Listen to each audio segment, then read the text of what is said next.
Понеделник вечер от ефира на канал 6. Вие гледате Акценти. Добър вечер, госпожи и господа. Какво се случва във Варна след потопа? Достатъчни ли са помощите и как се разпределят те?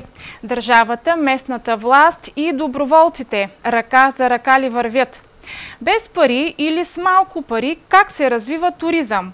За историческите атракции и музейните експозиции с любов. За всичко това тази вечер в предаването.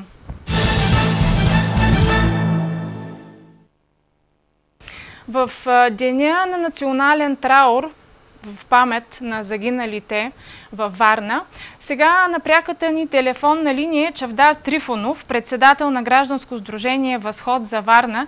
Господин Трифонов, здравейте! Здравейте! Господин Трифонов, вие сте един от доброволците, които този уикенд, пък и в момента се включвате и буквално всякак помагате на пострадалите и на оцелелите след потопа в четвъртък срещу петък през нощта в Варна. Разкажете ни каква е в момента ситуацията там? Обстановката се нормализира. За съжаление, разбрахте, че преди малко намериха трупа на едното от двете деца, които се водеха изчезнали. Полека-лека основните наноси на кал и боклуци са почистени. Почва да се изчистват улиците. Мисля, че скоро ще преминат и към почистване от прахоляка, тъй като с топлянето на времето, съответно цялата кал днес се превърна в прахоляк по улиците. Така че е малко трудно, но вижда се едно възстановяване на квартала и връщане към нормалния му ритъм на живот. Естествено има още много работа и всички доброволци все още са тук, стотици хора все още помагат.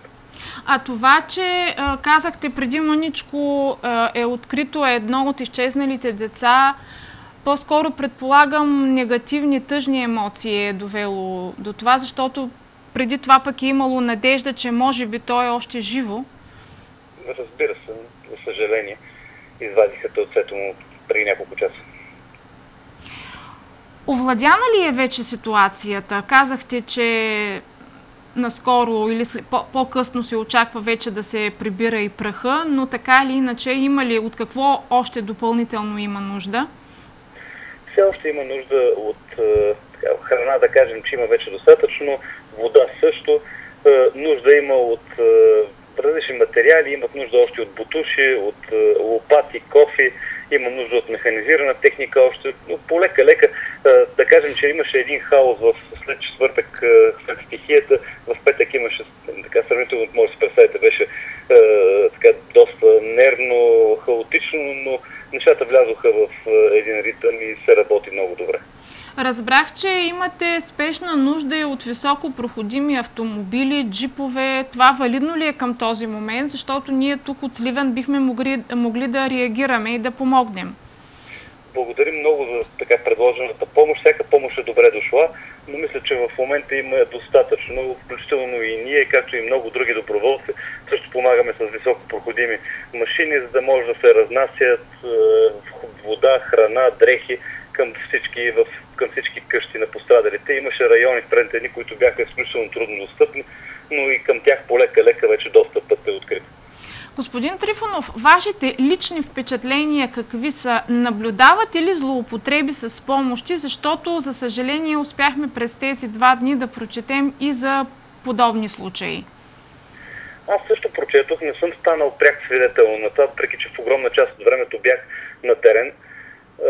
Доколкото разбрах, няколкото коментара са за групи роми, които са дошли от други райони на Варна, наредили са на опашката и са вземали помощи, които съответно след това са били товарени на скъпи и лъскави автомобили и отнасяни най-вероятно за препродажба някъде. Да, значи за съжаление до известна степен има нещо вярно в това, което четем. Оказва се обаче, че има много сериозен недостиг на човешки ресурс.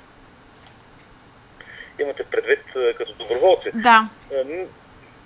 Последните няколко дена, мисля, че даже не можем да говорим за стотици, за хиляди, може би 1000 до 2000 души бяха там на терен. Мисля, че навсякъде имаше достатъчно хора, които да работят. Тук е и мястото да благодаря на всички тези хиляди доброволци, част от които е и нашето сдружение, които застанаха рамо до рамо, помогнаха в момента и помагат в момента да преодолеем последствия от стихията. Това хора от цялата страна ли са? Воодушевен съм за това нещо. В тия времена на разделение и конфликти хората да показват солидарност и взаимност. Отдавна не е имало такъв повод, така че съм горд, че съм българин и варнец. Да, тъжното е може би, че един такъв толкова неприятен и нещастен инцидент е причина да се съберат всички тези хора. Всъщност тези доброволци от цялата страна ли са или предимно от района на Варна? Предимно от Варна, но имаше хора, които със сигурност с хората, с които работех рамо до рамо, имаше и от Шумен, и от Силистра, и от Добрич. Имаше варненци, които се бяха дошли от София включително, за да могат да помагат. Да, благодаря ви много за това включване.